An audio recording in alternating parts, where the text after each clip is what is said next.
इस कार्यक्रम के पुण्यार्चक हैं शशांक जी के स्वास्थ्य लाभ हेतु स्वर्गीय श्री सुरेश जी जैन, धर्मपत्नी स्वर्गीय श्रीमती शिरोमणि जैन की स्मृति में श्री शशांक जैन, धर्मपत्नी श्रीमती कुमकुम जैन, पुत्र उमंग जैन, पुत्र वधू प्राची जैन, पौत्र निमित्त जैन, पौत्री अक्षिता जैन, पता कृष्णा नगर दिल्ली, बेटी दामाद श्री अंकुर जैन, श्रीमती मानवी जैन, नातिन स्तुति जैन, अग्रिमा जैन, श्री कमलेश कुमार जैन, श्रीमती निर्मला जैन, नई दिल्ली, पुत्री एवं दामाद श्रीमती भावना जैन, श्री आशीष जैन, नातिन कुमारी योशी जैन, गुरुग्राम हरियाणा, पुत्री एवं दामाद श्रीमती दीपाली जैन, श्री अनुराग जैन, नाती मास्टर कियान जैन, सिंगापुर, श्री अशोक पहाड़िया, श्रीमती मंजू पहाड़िया, अनिरुद्ध पहाड़िया, सपना पहाड़िया, अश्विनी पहाड़िया, पल्लवी पहाड़िया, आर्जव, अव्यान, अद्वैत एवं अनाया पहाड़िया, कोटा, श्री राजकुमार जी, श्रीमती अनीता जी टोंगिया, जयपुर, राजस्थान।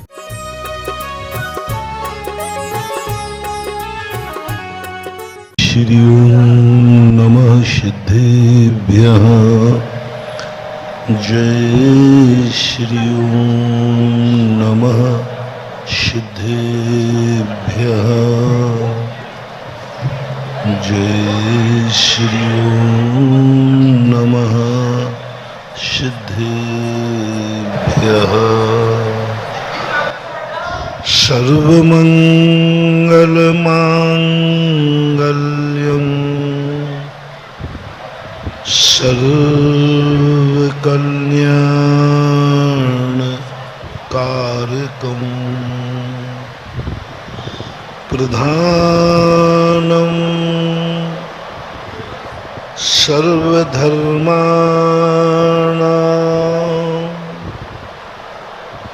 जैनं जयतु शासनम्।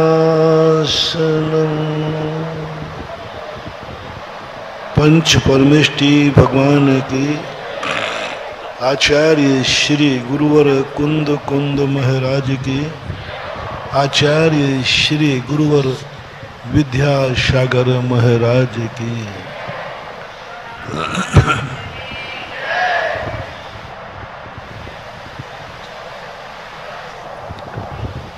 प्रकृति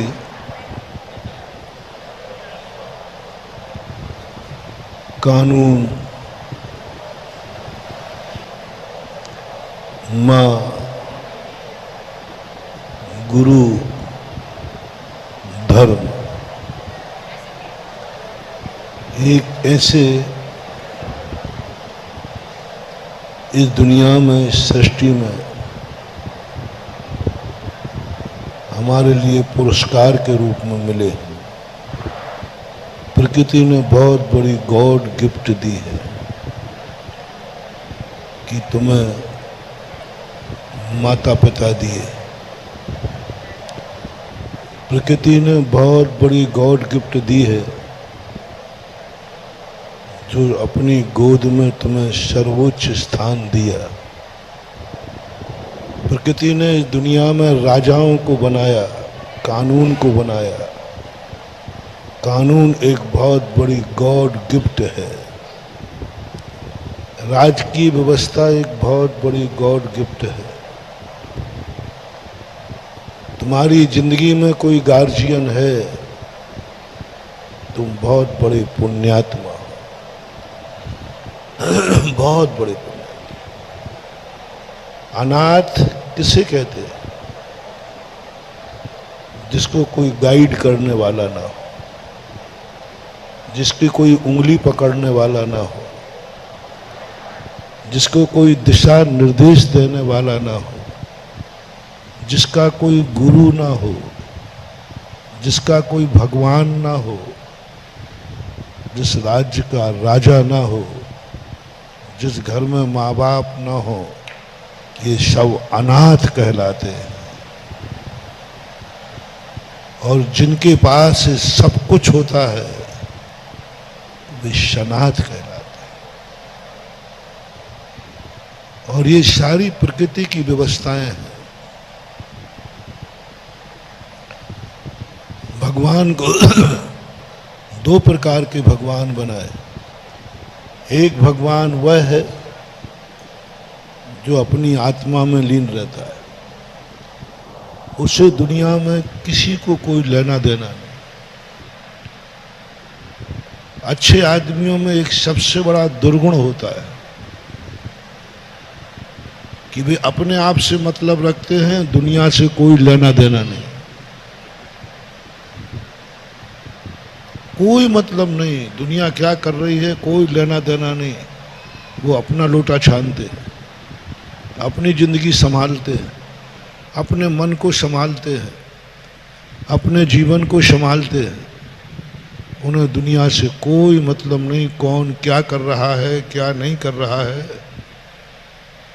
कुछ भी लेना देना नहीं। ये अच्छे आदमियों का ये ऐसा दुर्गुण है, इस दुर्गुण के कारण से ही दुनिया बर्बाद है। वो तो आबाद है लेकिन दुनिया बर्बाद। शिवा खेड़ा ने एक शिक्षा वाक्य दिया था, देश इसलिए बर्बाद नहीं है कि यहां गद्दार लोग रहते हैं, दुनिया इसलिए बर्बाद नहीं है कि यहां बदमाश लोग रहते हैं, दुनिया इसलिए बर्बाद है कि अच्छे लोग मौन रहते हैं। दुनिया इसलिए बर्बाद है कि अच्छे लोग मौन रहते हैं। अच्छे लोग दुनिया से कोई लेना नहीं, कहते भैया हमें कुछ नहीं चाहिए, हमें अपनी शांति चाहिए, हमें कोई लेना देना नहीं है, देखो यहाँ तक क्या हो रहा है और मुझे कोई। जिस घर का अच्छा आदमी ये सोच ले, वही कहे देखो तुम्हारे घर में क्या हो रहा, अरे भैया मुझे कुछ नहीं लेना देना, मुझे तो अपना कल्याण करना है, समझ लेना वो घर बर्बाद होने वाला है। और आपसे भी मेरा कहना है, यदि आपका बाप आपका घर का व्यक्ति ये कह दे तुम्हें जो करना है करो, मुझे कोई मतलब नहीं है, महानुभाव तुम्हारे बुरे दिन शुरू हो गए, बुरे दिन शुरू हो गए, निश्चित पत्थर की लकीर समझना, क्योंकि तुम्हारे गार्जियन ने तुमसे मुख मोड़ लिया है, तुम्हारे सुधारने में उसका अशांति होने लगी है, तुमसे वो थक गया है। महानुभाव बहुत अच्छी तरह से मेरा कहना है, मेरा दुश्मन भी है, तुम कोई अपनी जिंदगी में ऐसा कार्य मत करना, दुनिया को परेशान करना, दुश्मन को खूब परेशान करना, इतना परेशान करना कि वो तुमसे थक जाए और दुश्मनी छोड़ दे। अब भैया मैं तो थक गया, बहुत बदमाश है, तो दुश्मन को इतना परेशान करो कि वो दुश्मनी छोड़। होता है ऐसा, कई बार बड़े हैकड़ी से झगड़ा करते हैं, इतने परेशान हो जाते हैं कि फिर बाद में कहते हैं मेरे बाप अब तू छोड़, मैं छोड़ता हूं। दुश्मन को जितना परेशान करो कोई आपत्ति, थका दो उसको, इतना थका दो कि वो थक जाए। ये नीति है, ये धर्म नीति बता रहा हूं, अधर्म नीति नहीं। संसार में जो भी व्यक्तियों ने बनाया है तुम्हारे पास, क्रोध बनाया है तुम्हारे लिए, क्रोध बुरा नहीं है, कोई बुरा नहीं। जिस राजा के पास क्रोध नहीं है वो युद्ध नहीं जीत सकता। नीति है कि दुश्मन के सामने ऐसा क्रोध दिखाओ कि वो तुम्हारे क्रोध को देखकर कांप जाए, खूंखार, तुम्हारे क्रोध को देखकर वो कांप जाए और भाग जाए। क्रोध उसके लिए दिखाया था। मान किसके लिए था? जो तुम्हारे लिए स्वाभिमान को नष्ट करे, जो तुम्हारी सज्जनता को नष्ट करे, जो तुम्हारे धर्म को नष्ट करे, अडेक हो जाओ, मर जाऊंगा, सिर कट जाएगा लेकिन सिर झुकेगा नहीं, गलत कार्य के लिए मान कसाय। कोई कहे तुम यहां झुक जाओ नहीं तो गर्दन कट जाएगी, काट दो, गर्दन नहीं झुकेगी, क्योंकि जहां झुकाने योग्य नहीं है वहां झुकाएगा। मानी बन जाओ, इतने मानी बन जाओ कि कुछ भी कर लो, जो करना है करो, मैं झुकूंगा नहीं, गलत कार्य में कभी झुकता नहीं हूं, कभी नहीं झुकूंगा। मिट जाओगे, बोले मिटा दो, बर्बाद कर दूंगा, बोले कर दो, लेकिन मैं झुकूंगा नहीं। मान कसाय वहां प्रकट होना चाहिए। इतनी मान कसाय, इतनी मान कसाय, मान कसाय आएगी उस समय उधर। मायाचारी, अधर्म के लिए तुम कितनी मायाचारी कर सकते हो, करो, कोई पाप नहीं। झूठ बोलो धर्म की रक्षा के लिए, मायाचारी करो, जितनी मायाचारी कर सकते हो करो। धर्म को बचाने के लिए मायाचारी करती है तो कोई झूठ।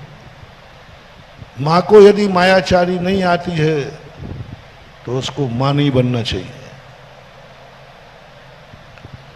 मायाचारी के बिना बालक का पालन हो ही नहीं सकता। जिस मां में मायाचारी नहीं है वो बालक को खो देगी। एक भी मां ऐसी नहीं है जिसने कभी बालक से मायाचारी ना की हो, झूठ ना बोला हो। फॉर एग्जाम्पल, जब बच्चा नहीं मानता है, बाबा ले गया, बोलो मायाचारी है कि नहीं? बाबा नाम की कोई चीज, और ले भी नहीं गया, किससे झूठ बोल रही है? दुश्मन से नहीं, अपने बालक से, अपने खून से, अपने बेटे से, अपने आंखों के तारे से। बोलो ये मायाचारी जरूरी है या नहीं? एक मां बता दो जिसने बच्चे से कभी झूठ नहीं बोला हो, मायाचारी नहीं की। करना पड़ेगी, बनाई गई मायाचारी इसीलिए है।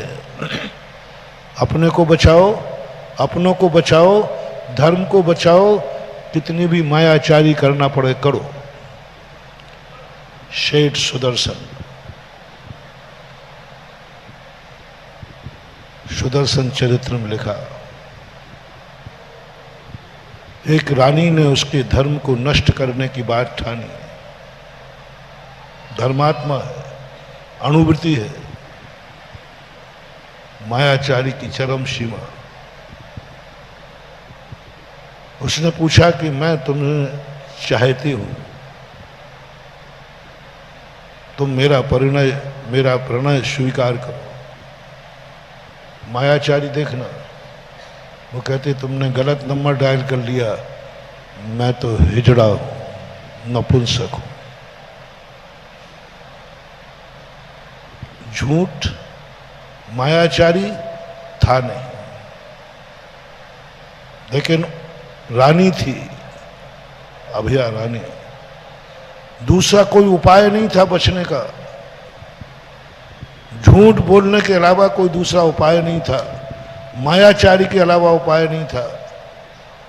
यदि वो मायाचारी नहीं करता तो या तो जिंदगी खो देता या धर्म खो देता,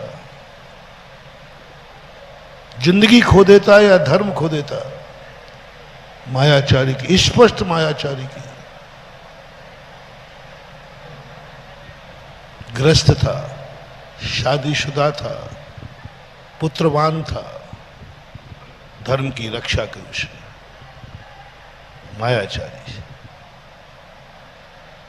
तो मायाचारी यदि ये चारों कसाएं नहीं होते तो आज दुनिया नहीं रहती। इसलिए कसाएं जरूरी है, लेकिन कहाँ जरूरी है? लोभ कषाय। यदि लोभ कषाय नहीं होगी तो ना आप गृहस्थी चला पाओगे, ना आप धर्म कर पाओगे। जब दो पैसा बचाओगे ही नहीं तो क्या दान दे पाओगे? एक गृहस्थ जितने दानी होते हैं ये महालोभी होते हैं।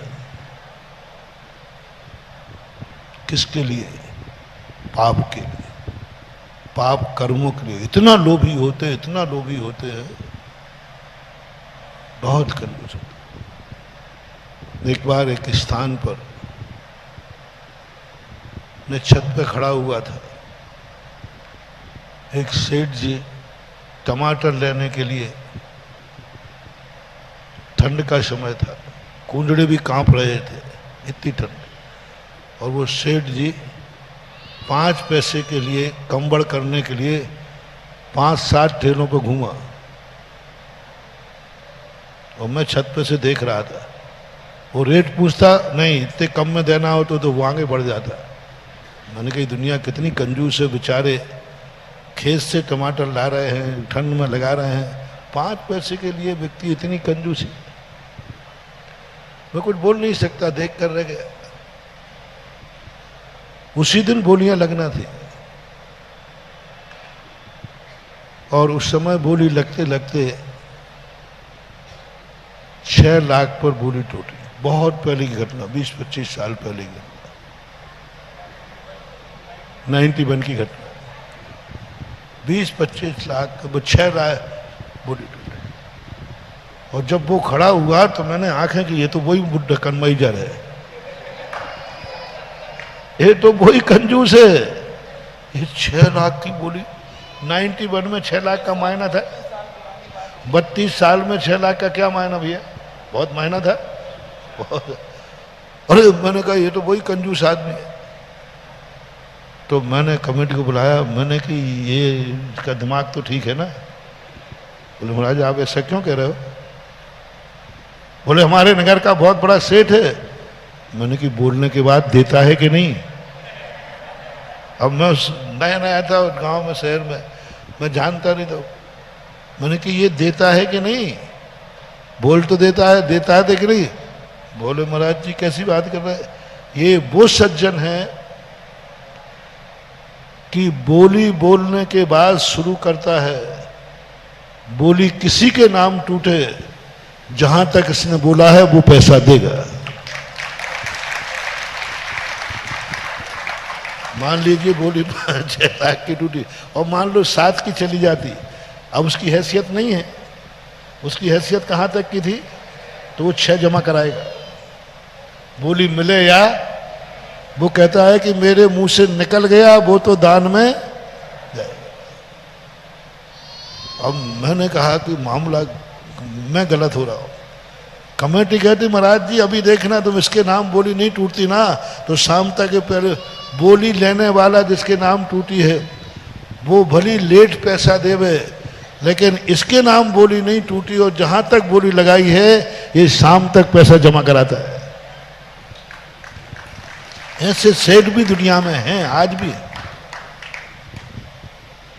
और ये हमारे नगर में कोई भी काम हो जाए, आज तक इसकी बोली के बिना कोई काम होता ही नहीं पूरा।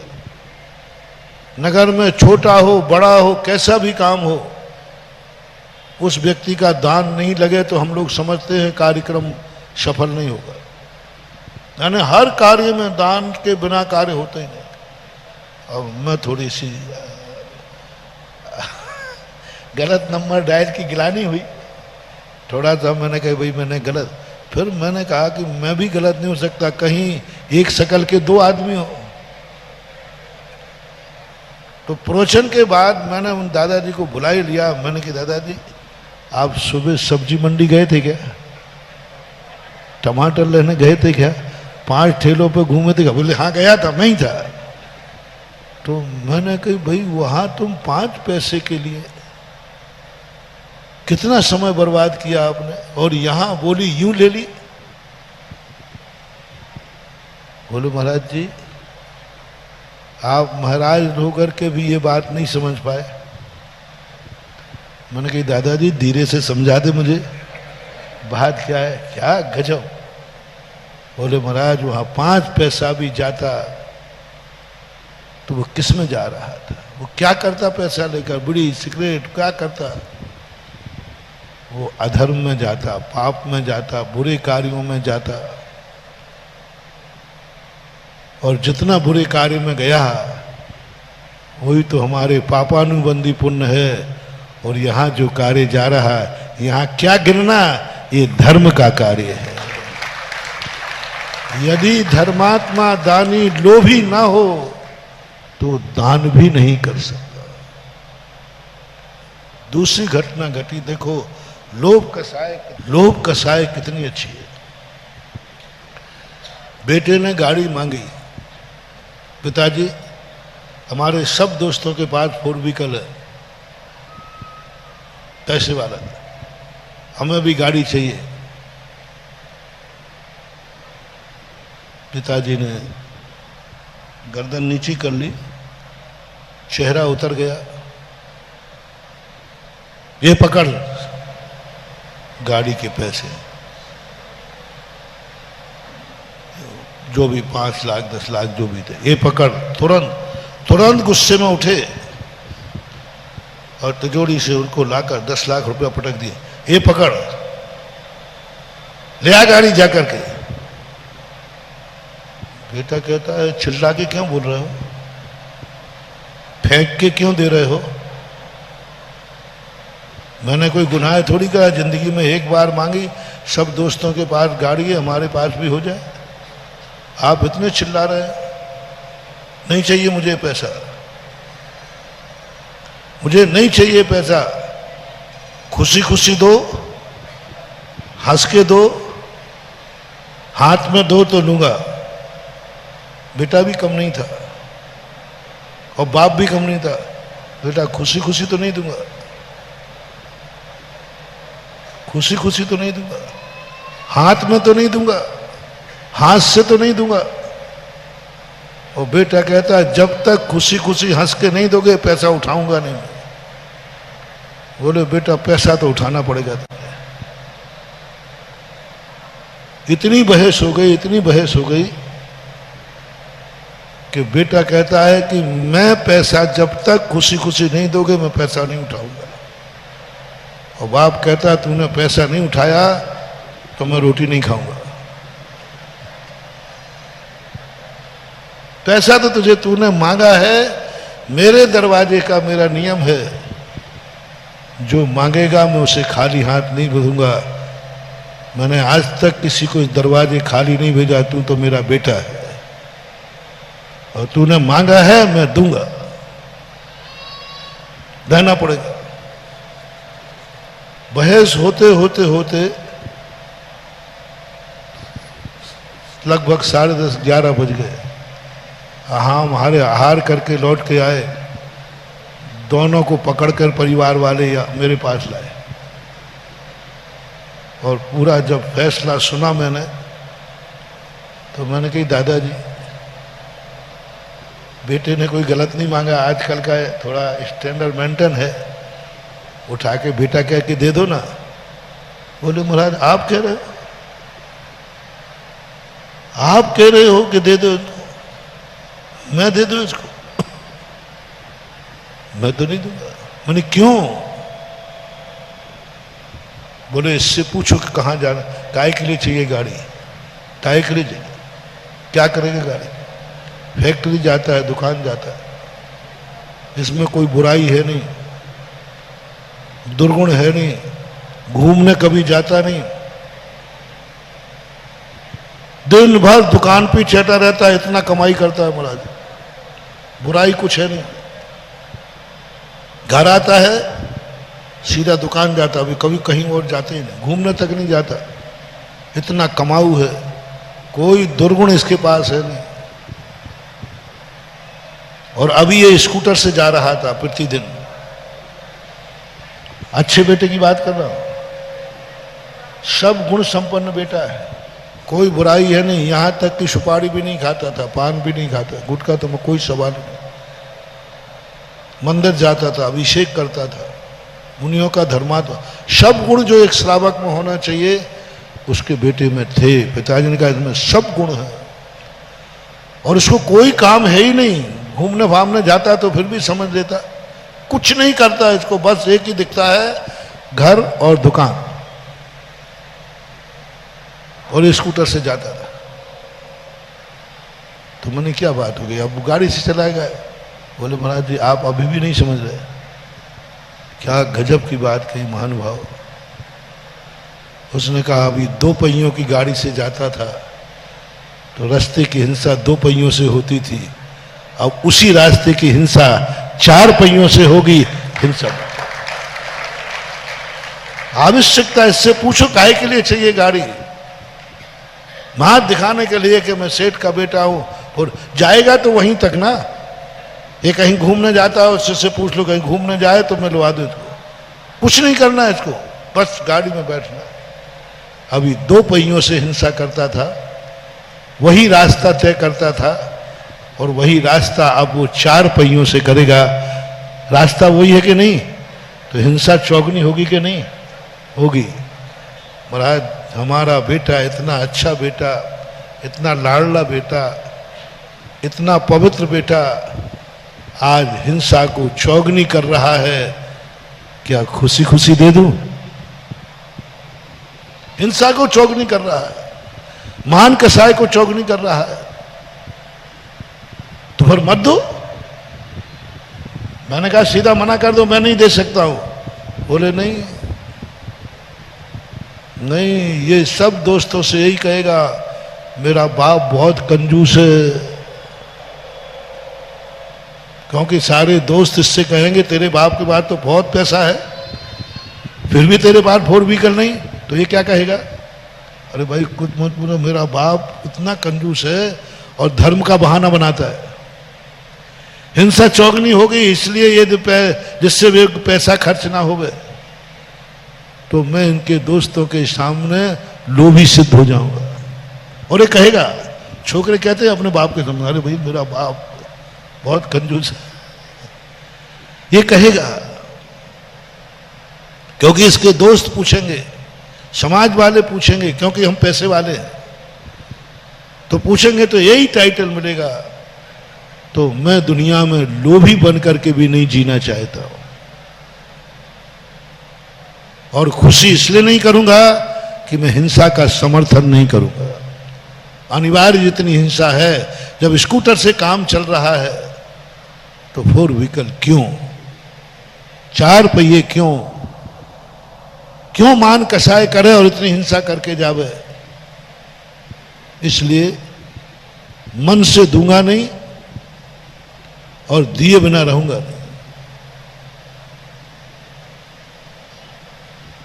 और बेटा भी कहता महाराज जी मैं भी पापा को बहुत चाहता हूं, मेरी जिंदगी में नियम है वो कार्य मैं करूंगा नहीं जिससे पापा को दुख हो,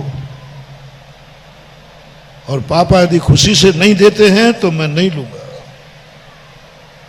मैं नहीं लूंगा।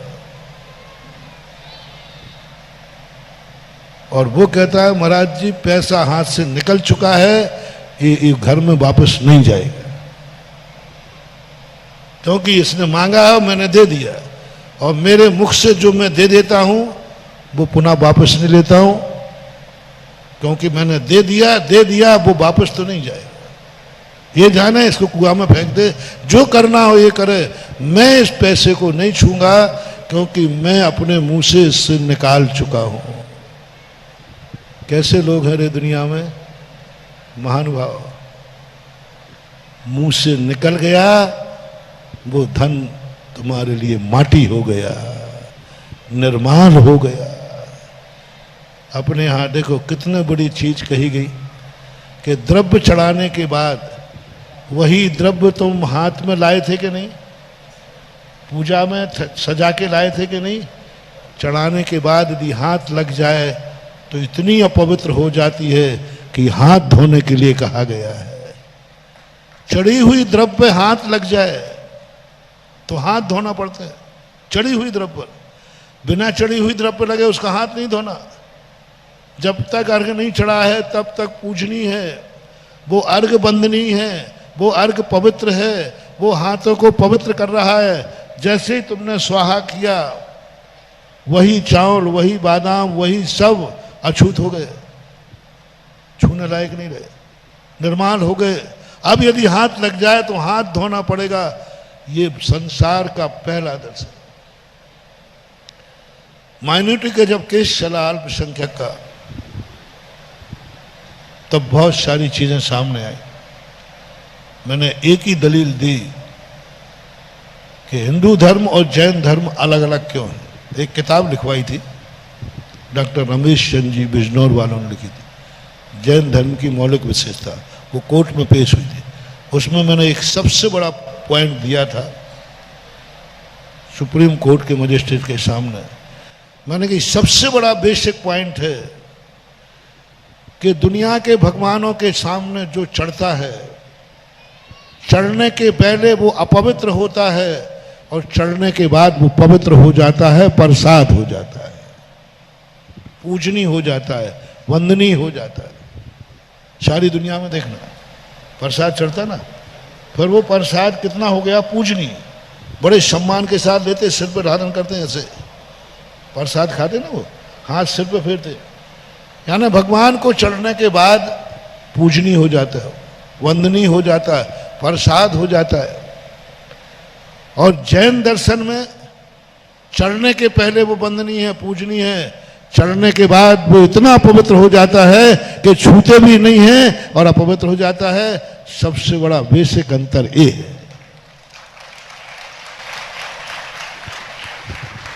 क्योंकि अपन को जो माइनॉरिटी मिली है वो धर्म के आधार पर मिली है, नौकरी के आधार पर नहीं, धर्म के।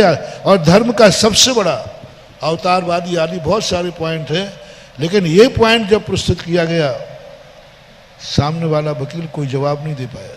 क्या जवाब दे? बिल्कुल विपरीत है कि नहीं? ये जैनियों का सबसे बड़ा रहस्य है। जैनी जब तक, दो कारण हैं जैनियों के पैसा होने वाले लोग कहते हैं जैनी लक्ष्मी पुत्र होते नहीं हैं, लेकिन लक्ष्मी पुत्र दिखते हैं। बड़ी गरीब रहे लेकिन चेहरे पर शाइनिंग होगी, कितना ही गरीब रहे रोटी पे घी जरूर होगा। चुपड़ी कितना ही गरीब होगा एक सब्जी जरूर हो। जैनियों का एक रहस्य है। देवगढ़ की बात है, आपके यूपी में ही है। मैं पुजारी जी थे देवगढ़ के, उनको 1800 रुपया तनख्वाह थी। उनके यहाँ चौके में मैं हार करके आया, अच्छा हार हुआ, बहुत बढ़िया। ऊपर आया तो जब तक जो मजदूर लोग थे वे हाथ पर रोटी रखे, कच्चा आम, वो भी वहीं गिरा हुआ था, कच्चा आम और सूखी रोटी खा रहे थे। मैंने गौर से देखा, थाली नहीं थी, हाथ था, घी नहीं था, सूखी थी, सब्जी नहीं थी, कच्चा आम था, कच्चा आम था। मैंने देख करके मुझे बहुत दया आई। मैंने कि दुनिया में इतनी दरिद्रता।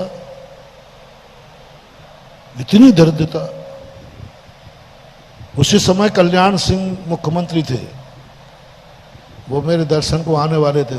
मैंने कहा कल्याण सिंह की अब खैरियत नहीं। आकर के, क्योंकि मैं भर गया, साधु कब भरता है? दूसरों के दुखों से। साधु अपने दुखों से कभी भरता नहीं है। साधु जब भी भरता है दूसरों के दुखों देखकर। अपने तो पहाड़ से दुख आ जाए तो भी मुस्कुराता रहता है, पहाड़ सा भी टूट पड़े तो कोई फर्क नहीं पड़ता उसको। कितने ही दुख देते रहो, कितने ही साधु की विशेषता होती, दिगंबर साधु की। जितना तुम साधु को दुख दोगे, साधु को कोई फर्क नहीं पड़ता, वो मुस्कुराता रहेगा। अपने दुख पर कभी उसको आंसू नहीं आते, रोना नहीं होता, कितना ही दुख आ जाए, क्योंकि वो साधु है। लेकिन दूसरे के दुख के लिए एक चींटी पर भी रो पड़े, एक छोटे से भिखारी पर भी रो पड़े, एक घास के ऊपर पैर रख दो तो रो पड़े। और यही सबसे बड़ा आंसू की कीमत होती है। और साधु किसी पर रो पड़ता है, समझ लेना कोई शुभ शगुन होने वाला है। तुम यदि रो पड़ो तो समझ लेना चाहिए को अपशगुन होने वाला है। समझ रहे हो ना? तुम यदि रोओगे तो अपशगुन होगा, और सारी दुनिया मानती है आपको, अरे भाई रो मत, यात्रा पे जा रहे हैं, अपशगुन क्यों कर रहा है? क्यों?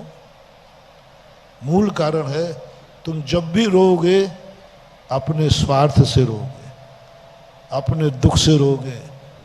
मैं बहुत दुखी हूं। बोलो, तुम्हारे आंसू ज्यादातर अपने दुख पर आते हैं कि दूसरों के दुखों पर? हैं? बोल दो, वो तो जो है सो है, मालूम ही से 99% अपने दुख पे आते हैं। और साधु का आंसू इसलिए अशुभ है। अपने दुख पर यदि रोओगे तो अशुभ है। और साधु का आंसू शुभ क्यों है? क्योंकि साधु कभी अपने दुख पर नहीं रोता, दूसरों को दुखी देख करके आंसू आ जाता है। पूज्यवर गुरुदेव आचार्य महाराज ने लिखा, दूसरों की पीड़ा देख करके जिसकी आंख में आंसू नहीं आते हैं, वो आंखें नहीं हैं, नरियल के 2 छेद हैं। नरियल में ऊपर होते ना वो छेद होते, वो है। दूसरों पर जो आंसू आ जाए वो आंसू मांगलिक है, शगुन है, शुभ है, पुण्यबंध का कारण है। मैंने एक कविता लिखी थी बहुत पहले कि घर अगर स्वयं की पीर पर आंसू आ जाए, घर अगर स्वयं की पीर पर आंसू बह जाए तो आंसू नहीं, जहर है, कायरता है। घर अगर स्वयं की पीर पर आंसू बह जाए तो ये जहर है, कायरता है। नीर ही तो जहर बनता है सर्प के मुख में। नीर ही तो जहर बनता है सर्प के मुख में। घर अगर दूसरे की पीड़ा पर आंसू बह जाए तो मोती है, पानी ही तो मोती बनता है सीप के मुख में। पानी दो नहीं है, एक पानी मुंह में चला गया सर्प के, जहर बन जाता है। और वही पानी सीप में चला जाए तो, दूसरों की पीड़ा पर यदि आंसू बह जाए तो वे आंसू अशुभ नहीं है, वे मोती है, शगुन है। अपनी पीर पर आंसू बहता है तो कायरता है, जहर है। तो साधु की हमेशा एक ही च्वाइस रहती है कि वो दुखी हो जाता है दूसरों की पीड़ा देखकर। मैं भर गया, मैंने कही आज तो बिल्कुल कुछ भी हो जाए, सरकार को ऐसी सुनाऊंगा कि क्या तुम्हारी सरकार है। व्यक्ति के पास खाने को सब्जी नहीं है, ये नहीं है, वो नहीं है, सब मैंने देख लिया था। और मन कहा आज मुख्यमंत्री का वहां भोजन भी उनका ही था, मैं आज वही, मुझे खुद जाना पड़ तो जाऊंगा, मुख्यमंत्री को वही रोटी खिलाऊंगा बिना घी की, कच्चे आम की। बहुत गुस्सा आया मुझे। मैंने कि देश के इतने बड़े बड़े घोटाले हो रहे हैं, देश का इतना पैसा बर्बाद हो रहा है, और हमारा मजदूर एक बार खा के देखो, एक बार खा के देखो। मैं नेताओं से खूब भिड़ता हूं, चिंता मत करना। एक क्षेत्र पर राजस्थान में सड़क बनी थी, बहुत बेकार थी, टूट गई थी। मैंने मंत्री से कहा मेरे दर्शन करने आओगे तो 2 किलोमीटर तुम्हें पैदल चल के आना पड़ेगा और नंगे पैर। मैं उसी सड़क पर नंगे पैर चलता हूं, और ना मैंने कह दिया दर्शन करने आना मत। महाराज दर्शन करने तो आऊंगा, चुनाव का समय है। तो मैंने कहा कि मैं भी कम नहीं हूं, यही समय सुना मैंने कि दर्शन करने मत आना, नहीं तो मैं दर्शन नहीं दूंगा। उनके पिए वगैरह जो भी आए, मैंने कह देना यहाँ आने की जरूरत नहीं, आए तो वहां से नंगे पैर आए। हम नेता तो नेता ही होता है। नंगे पैर आया, रास्ते में 1 घंटा सवा घंटा लगा, और आके रो पड़ा, बोले महाराज मर गए, मजारे पैर माने कि मैं प्रतिदिन यहाँ पर 4 बार चलता हूँ। तुम्हारे देश की दशा क्या है तुम्हें चल के देखिए। तो मैंने सोचा कि आज यही कच्चे आम की सूखी रोटी कल्याण सिंह को खिलाऊंगा। मैं मंदिर में चला गया, भर रहा था। बहुत बड़ी बात है मालूम, मोटिवेशन लेना। तुरंत मेरे मन में भाव आया, जैसे मैंने शांतिनाथ भगवान के दर्शन किए तो मैंने कहा भगवान बहुत वेदना है मुझे, ऐसी ऐसी गरीबी, इतना पुअर भोजन तो मैं ही नहीं करता हूँ, जो साधु हूँ नीरस भोजन करना चाहिए।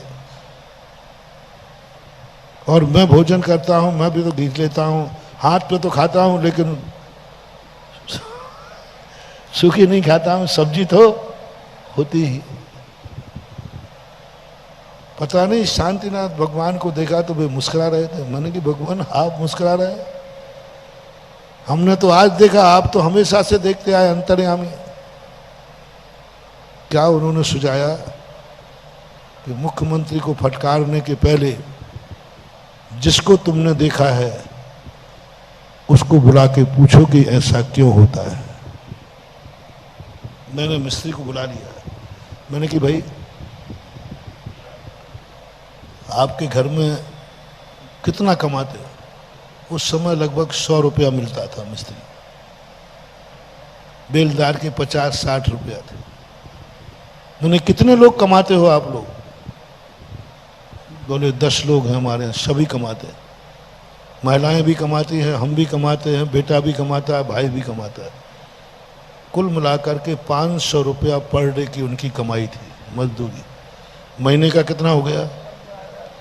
15,000 रुपया महीना 91 में। ये सुनते ही मैं तो खिसक गया। मैंने कि जिसके यहाँ मैं आहार करके आया हूँ उसकी इनकम 1800 रुपया है, एक ही कमाता है। जैनियों का सबसे बड़ा काम है, ये कुछ नहीं करती हैं। संसार में सबसे कम महिलाएं कमाती हैं तो जैनियों की। खाने में माहिर है, खिलाने में माहिर है। सुबह 4 बजे से शाम के 10 बजे तक इनको कोई काम नहीं और फुर्सत है नहीं। माँ दशना इंद्री का चटोनिया बनता रहता है दिन भर, एक प्रकार की चटनी नहीं, 2-4 प्रकार की, सब होता रहा। मैंने कि मैं 1800 रुपये महीने कमाने वाले के यहाँ आहार करके आया हूँ, और कितना बढ़िया आहार कराया, सब कुछ था उसमें। 1800 रुपये महीने, 1800 रुपये महीने वाला स्वयं खा रहा है। मैंने पुजारी से पूछा क्यों हमारे लिए घी खिलाया कि तुम भी खाते हो?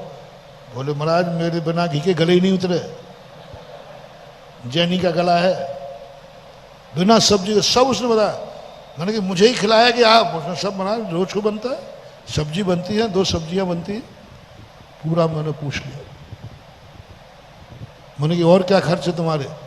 बोले बेटा बाहर पढ़ता है, 1800 रुपये में बेटे को पढ़ा रहा है बाहर, ललितपुर बेटे को पढ़ा रहा है। अच्छे कपड़े पहनता है, अच्छे खाता है, अच्छे खिलाता है, और इतना है कि साधु को भी खिला रहा है, अच्छा खिला रहा है। अब मैंने समझा कि ये गड़बड़ कहाँ हो रहा है। इसके घर में 15,000 रुपया महीना आ रहा है और उसके घर में 1800 रुपया महीना आ रहा है। मुझे मिस्त्री पे गुस्सा है, मिस्त्री जी मुझे 15,000 रुपये का हिसाब चाहिए। मैं उतर आया अपनी पर, बहुत मैंने कहा हिसाब चाहिए मुझे 15,000 रुपये महीने का। तुम्हारी परमाई पसीने की कमाई, संसार में सबसे ज्यादा पसीने की कमाई किसकी है? मजदूर की, बिल्कुल पेवर पसीने की, 1 नंबर की शुद्ध पसीने की कमाई मजदूर की है। 15,000 पसीने की कमाई पर तेरे पास खाने के लिए कुछ नहीं है, क्या है? पैसा बताओ कहाँ जाता है? जो उसने सुनाया, महाराज यहाँ जाते ही पहले तो सब लोग 1-1 पौआ, दिन अस्त मजदूर मस्त हो जाता है। थोड़ा बहुत पढ़ता है तो जुआ मुआ खेल लेते, सब उसने, नहीं बचता कितना है महाराज, 8 लायक ही बचते हैं, इससे ज्यादा कुछ नहीं बचता। सारे जगत के लोग सुने, जैनियों की अमीरी का कारण ये है, वो 1800 रुपये में भी अमीर है और ये 15,000 रुपये में भी गरीब है। सुनो महानुभाव, ये हम लोगों की बदौलत है, हम लोगों की बदौलत है। ये जो 1.5 घंटे गला सुखा रहे हैं ना, इसकी बदौलत है।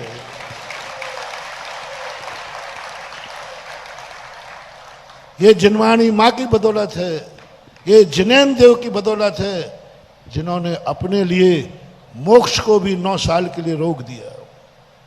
तीर्थंकर आदि जो होते हैं वो मोक्ष नहीं जाते, जगत के लिए उपदेश दे के मोक्ष, कम से कम वर्ष पृथकत्व प्रमाण 8 वर्ष तक उन्हें उपदेश देना ही पड़ेगा, मोक्ष के दरवाजे बंद हो जाते।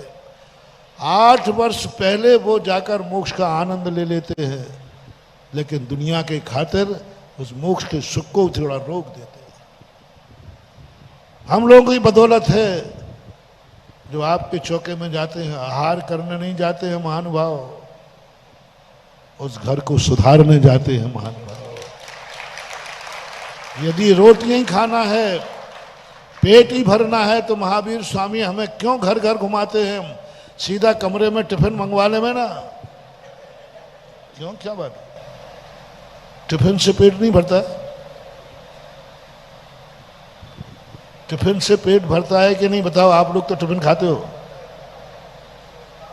पेट भरना है तो टिफिन से भी भर लो, बढ़िया टिफिन कमरे में रख जाओ, हम अपने आराम से खा लेंगे। काय को भगा रहे यहाँ वहाँ? क्यों ऋषभदेव कैलाश पर्वत से उतर के नीचे आए? क्यों कैलाश पर्वत से उतर के नीचे आए? एक दिन नहीं, रोज को प्रतिदिन आ रहे हैं। क्यों? क्या साधुओं को इतना कष्ट देना ठीक है? क्यों? पेट भरना हो महानुभाव, टिफिन से भी भर सकता है। जहां साधु रुकता है और बसतिका में भी भोजन हो जाए, साधु के कमरे में दे जाओ तो भी टिफिन भर जाएगा। अपने हाथ से हम उठा के नहीं खा सकते क्या? हमारे हाथ में कोई उठाने की ताकत नहीं है क्या? हम अपना उठा के खा लेंगे, उठा के खा लेंगे। क्या हम अपने लिए भोजन नहीं बना सकते क्या?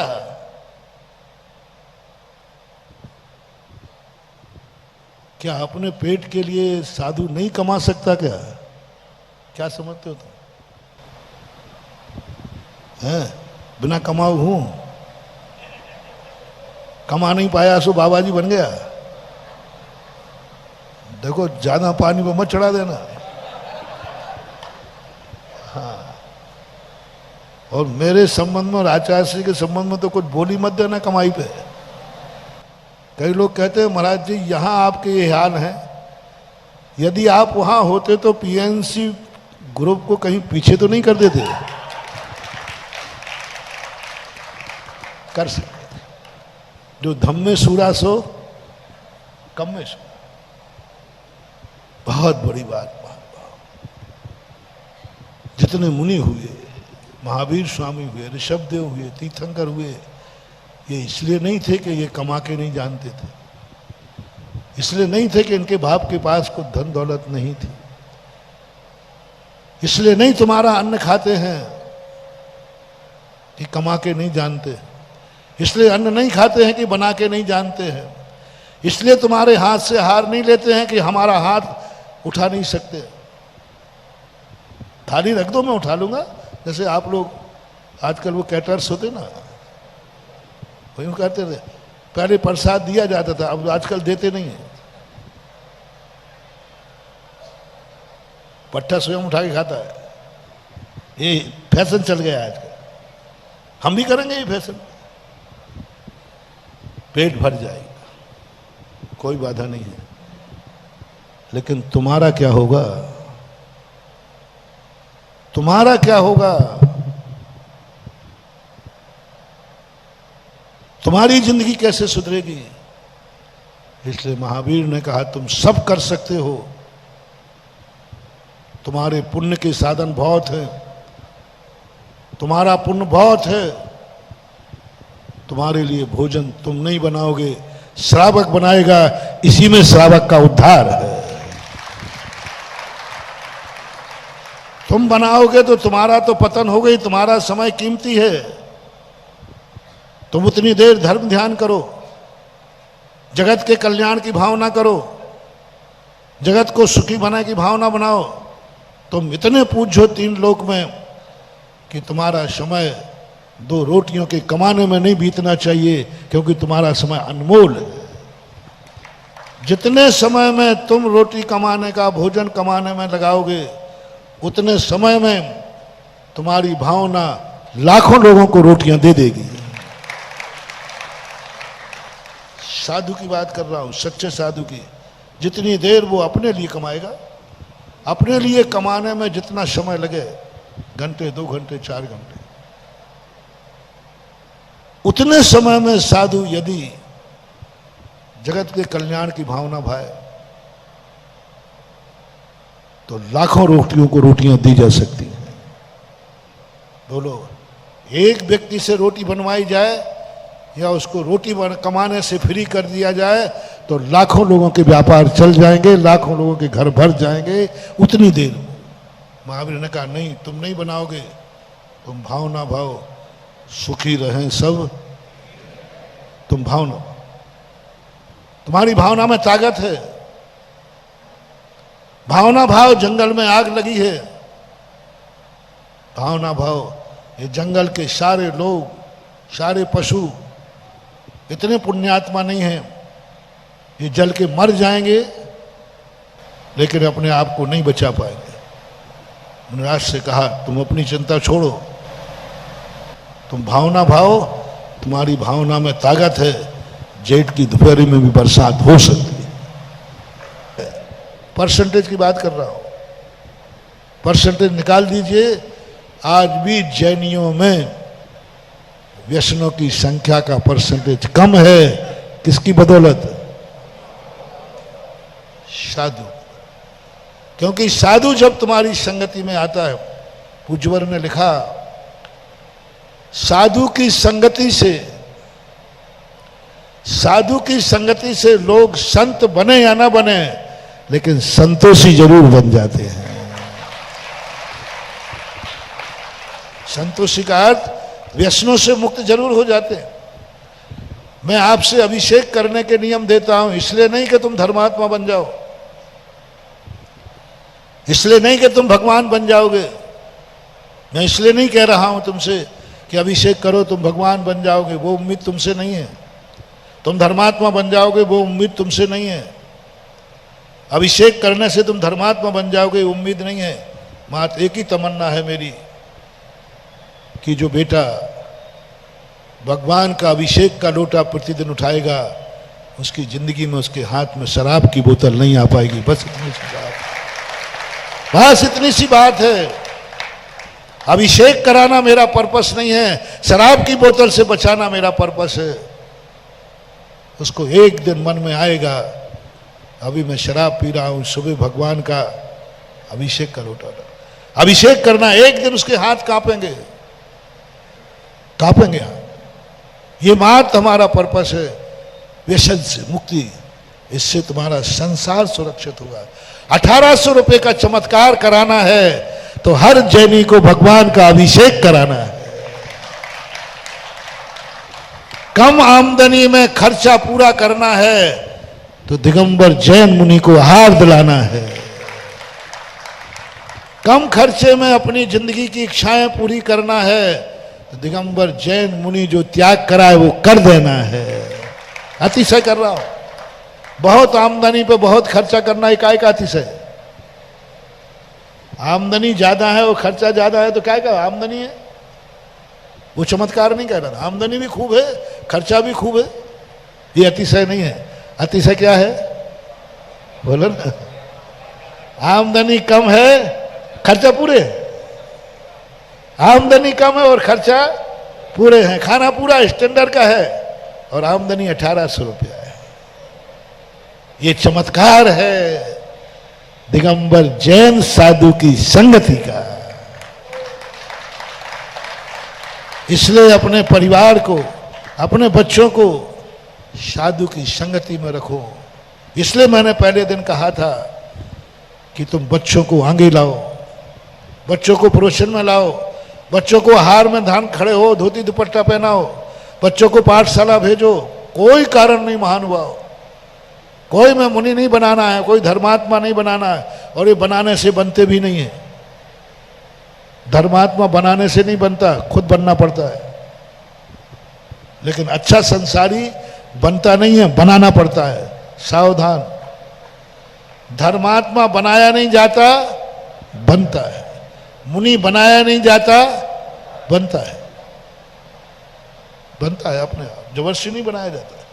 जितने भी व्रत हैं जबरदस्ती नहीं दिए जाते। 2 प्रतिमा से लेकर मुनि व्रत तक दिया नहीं जाता, लिया जाता है। लेकिन संसार अपने आप नहीं सुधरता, सुधारना पड़ता है, सुधारना पड़ता है। आपका संसार सुधारना पड़ेगा, वो अपने आप नहीं सुधरेगा। स्कूल में एक भी बच्चा बताओ जो बच्चा बिना रोए कभी स्कूल गया हो, माता हो। एक भी बच्चा बताओ जिसे जबरदस्ती नहीं भेजना पड़ा हो।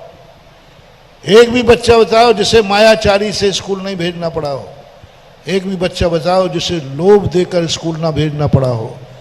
एक बच्चा बताओ जिसको झूठी सांत्वना देकर स्कूल नहीं भेजना पड़ा हो। बोलो, भेजना पड़ता है कि नहीं? खेलने के लिए डांटना पड़ता है, गलत संगति के लिए भेजना पड़ता है। अपने आप नहीं जा सकता बच्चा, अपने आप पाप करेगा, बुराइयां करेगा, गलत संगति में जाएगा, ये नियम है, कभी भी नहीं जाता।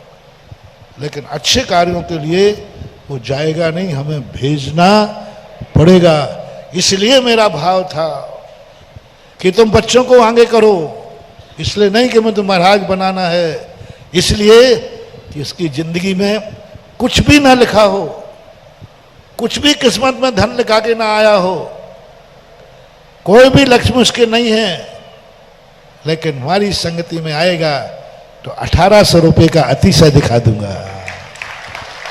कम आमदनी में जिंदगी की हर इच्छाएं पूरी करेगा, अच्छी इच्छाएं। कम आमदनी में बच्चों को पढ़ाएगा। और हमसे दूर रखोगे तो ध्यान रखना, आमदनी तो खूब होगी, लेकिन खाने के लिए हाथ पे सूखी रोटी होगी, ये ध्यान रखना। और ये जैन दर्शन का सबसे बड़ा लॉजिक है। समय आपका हो गया, इतनी कह के विराम करता हूँ। महावीर भगवान की। इस कार्यक्रम के पुण्यार्चक थे शशांक जी के स्वास्थ्य लाभ हेतु स्वर्गीय श्री सुरेश जी जैन, धर्मपत्नी स्वर्गीय श्रीमती शिरोमणि जैन की स्मृति में श्री शशांक जैन, धर्मपत्नी श्रीमती कुमकुम जैन, पुत्र उमंग जैन, पुत्र वधू प्राची जैन, पौत्र निमित्त जैन, पौत्री अक्षिता जैन, पता कृष्णानगर दिल्ली, बेटी दामाद श्री अंकुर जैन, श्रीमती मानवी जैन, नातिन स्तुति जैन, अग्रिमा जैन, श्री कमलेश कुमार जैन, श्रीमती निर्मला जैन, नई दिल्ली, पुत्री एवं दामाद श्रीमती भावना जैन, श्री आशीष जैन, नातिन कुमारी योशी जैन, गुरुग्राम हरियाणा, पुत्री एवं दामाद श्रीमती दीपाली जैन, श्री अनुराग जैन, नाती मास्टर कियान जैन, सिंगापुर, श्री अशोक पहाड़िया, श्रीमती मंजू पहाड़िया, अनिरुद्ध पहाड़िया, सपना पहाड़िया, अश्विनी पहाड़िया, पल्लवी पहाड़िया, आर्जव, अव्यान, अद्वैत एवं अनाया पहाड़िया, कोटा। श्री राज कुमार जी, श्रीमती अनीता जी टोंगिया, जयपुर, राजस्थान।